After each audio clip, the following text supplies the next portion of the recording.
Bismillahirrohmanirrohim. Kita sering mendengar istilah harta karun. Harta karun merupakan harta benda yang tidak diketahui pemiliknya. Harta karun memiliki makna identik dengan harta yang terkubur. Hal ini berkaitan dengan kisah Korun yang tenggelam bersama harta kekayaannya akibat kekufuran dan kesombongannya. Kisah Korun diabadikan dalam Al-Quran sebagai bentuk peringatan sekaligus pengingat bagi manusia. Sungguh Allah tidak menyukai hambanya yang sombong dan tidak mengakui kenikmatan atas pemberiannya. Korun merupakan salah seorang sepupu Nabi Musa, anak dari Yasar yang merupakan adik kandung ayah Nabi Musa, Imron. Baik Nabi Musa dan Korun masih termasuk keturunan Nabi Yakub karena keduanya merupakan cucu dari Quhas bin Lewi. Adapun Lewi bersaudara dengan Nabi Yakub, Yusuf. Oleh karena itu apabila diurutkan nasabnya, maka nama lengkapnya adalah Korun bin Yasar bin Quhas bin Lewi bin Yakub bin Ishak bin Ibrahim. Sebelum menjadi hartawan yang kaya raya, Korun merupakan seorang miskin dan memiliki banyak anak. Ia bahkan sempat meminta Nabi Musa untuk mendoakannya agar diberikan harta benda dan permintaan tersebut dikabulkan oleh Allah. Dikisahkan bahwa Korun sering mengambil harta dari Bani Israel yang lain dan memiliki ribuan gudang harta penuh berisi emas dan perak. Saking kayanya, kunci-kunci harta bendanya harus dipikul oleh beberapa orang yang kekar karena terlampau berat untuk dibawa oleh satu orang. Meskipun berkerabat dengan Nabi Musa, pada masa itu Korun yang pandai berbisnis memihak kepada Raja Fir'aun dengan mendukung dan menyokong pemerintahannya. Maka tak heran apabila hartanya berlimpah ruah. Korun sering disebut dengan julukan Munawwir karena keindahannya terdengar dalam membaca kitab Taurat. Korun adalah kaum Bani Israel yang paling bagus bacaan Tauratnya. Ia bahkan merupakan ahli kitab Taurat setelah Nabi Musa dan Harun. Namun di balik ilmu dan hartanya yang melimpah, Korun termasuk ke dalam golongan orang-orang yang munafik karena harta bendanya telah membutakan hatinya. Banyak orang saleh yang mengingatkannya dan menasihati agar ia tidak berlebihan dan tinggi hati. Namun Korun mengabaikannya dan menganggap bahwa harta yang dimilikinya diperoleh dari ilmu dan usahanya tanpa campur tangan Allah. Dalam Al-Quran surat Al-Qasas ayat ke-78, Allah berfirman, dan Korun berkata, sesungguhnya aku diberi harta itu semata-mata karena ilmu yang ada padaku.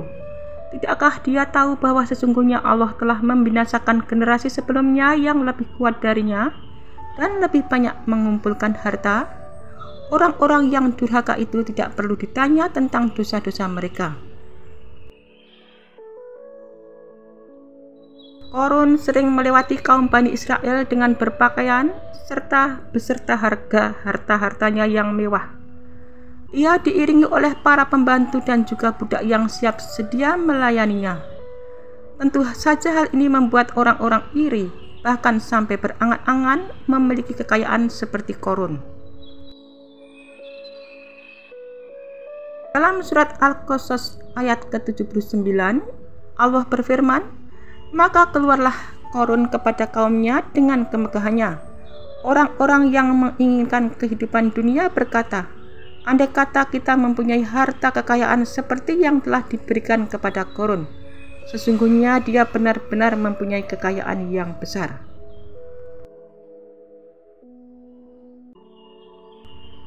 Pada akhirnya Korun diazab oleh Allah yakni dengan dibenamkan ke dalam tanah dalam waktu semalam. Dalam beberapa riwayat disebutkan bahwa Allah menurunkan gempa bumi yang dahsyat sepanjang tanah longsor. Tempat Korun ditenggelamkan bersama dengan harta dan pengikutnya telah menjadi danau yang dikenal sebagai Danau Korun atau Bahirah Korun. Adapun yang tersisa hanyalah puing-puing istana Korun yang terletak di daerah Al-Fayyum, Mesir.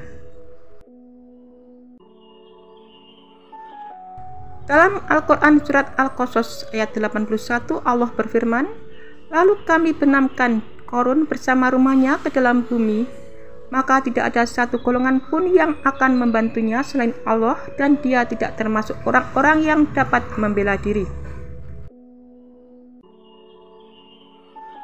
Korun tenggelam bersama seluruh harta kekayaannya ke dalam perut bumi dan tidak ada satu pun yang tersisa. Tidak ada pula satu orang saja dari keluarganya, kerabat, teman maupun pengikutnya yang mampu menyelamatkannya. Harta dan ilmu yang dimiliki dan diagung-agungkan olehnya justru menjadi malapetaka baginya. Melihat apa yang telah menimpa Korun, orang-orang yang tadinya merasa iri hati dan berandai-andai ingin memiliki harta seperti Korun, kemudian menjadi semakin beriman dan memperbanyak kesabaran.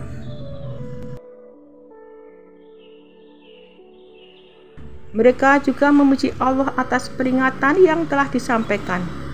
Sebagaimana dalam Al-Quran Surat Al-Qasas ayat 82, Allah berfirman yang artinya, orang-orang yang kemarin mengangan-angankan kedudukannya, ia berkata, "Aduhai, benarlah Allah melapangkan rezeki bagi siapa yang dia kehendaki dari para hambanya, dan dia juga menyempitkan rezeki bagi mereka. Seandainya Allah tidak mencukupkan karunia-Nya kepada kita, tentu dia telah membenamkan kita pula. Aduhai, benarlah tidak akan beruntung orang-orang yang ingkar terhadap nikmat." Kisah Korun merupakan seorang kaya raya yang mendapatkan peringatan keras dari Allah berupa azab atas sikap sombongnya. Bagaimanapun, setiap rezeki dan nikmat yang diperoleh oleh setiap manusia adalah atas izin dan karunia Allah.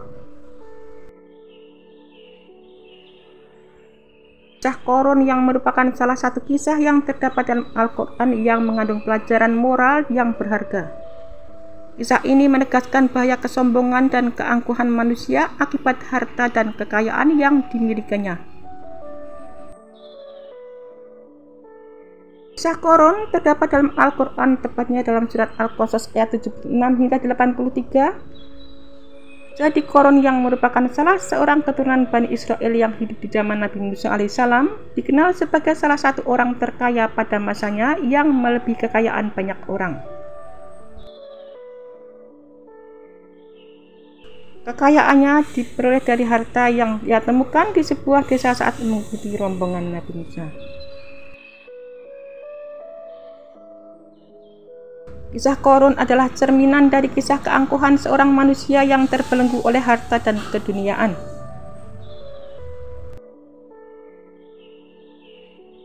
Korun dijelaskan sebagai sosok yang sangat sombong dan angkuh dengan harta yang dimilikinya. Kekayaan yang melimpah membuatnya lupa diri dan merasa lebih tinggi dari orang lain.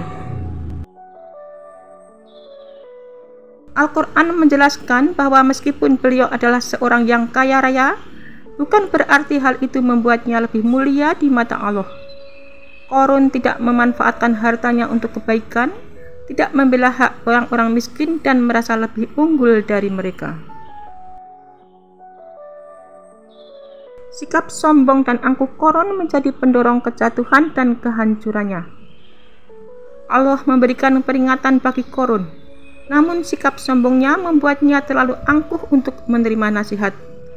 Akhirnya, ketamakan dan kesombongannya membuatnya ditenggelamkan bersama dengan harta kekayaannya oleh bumi, sehingga tidak ada yang bisa menyelamatkan dia dari hukuman Allah. Kisah Qarun memberikan pelajaran yang sangat berharga bagi umat manusia. Harta dan kekayaan bukanlah ukuran keunggulan seseorang di mata Allah. Kesombongan dan keangkuhan akan mengantarkan seseorang kepada kehancuran. Sifat rendah hati, tawaduk, dan rasa syukur merupakan prinsip yang seharusnya dimiliki oleh setiap hamba Allah tanpa memandang jumlah kekayaan yang dimilikinya. Kisah Qarun juga mengingatkan kita bahwa harta dan kekayaan bukanlah milik abadi. Apa saja yang sekarang dimiliki bisa saja lenyap dalam sekejap mata. Oleh karena itu, manusia sebaiknya menggunakan harta dan kekayaannya dengan bijaksana untuk kebaikan diri sendiri dan orang lain. Penggunaan harta yang penuh dengan tawaduk, kebaikan, dan amal soleh akan memberikan keberkahan dari Allah.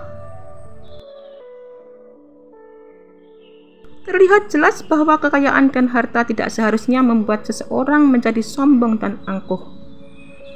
Kisah Qarun mengingatkan kita semua bahwa harta adalah ujian dari Allah, dan bagaimana kita menggunakan harta tersebut sangat mempengaruhi takdir kita di dunia dan di akhirat. Maka mari kita belajar dari kisah Qarun untuk senantiasa mengendalikan diri, bersyukur atas apa yang kita miliki, dan menggunakan harta dengan bijaksana serta untuk kebaikan bersama.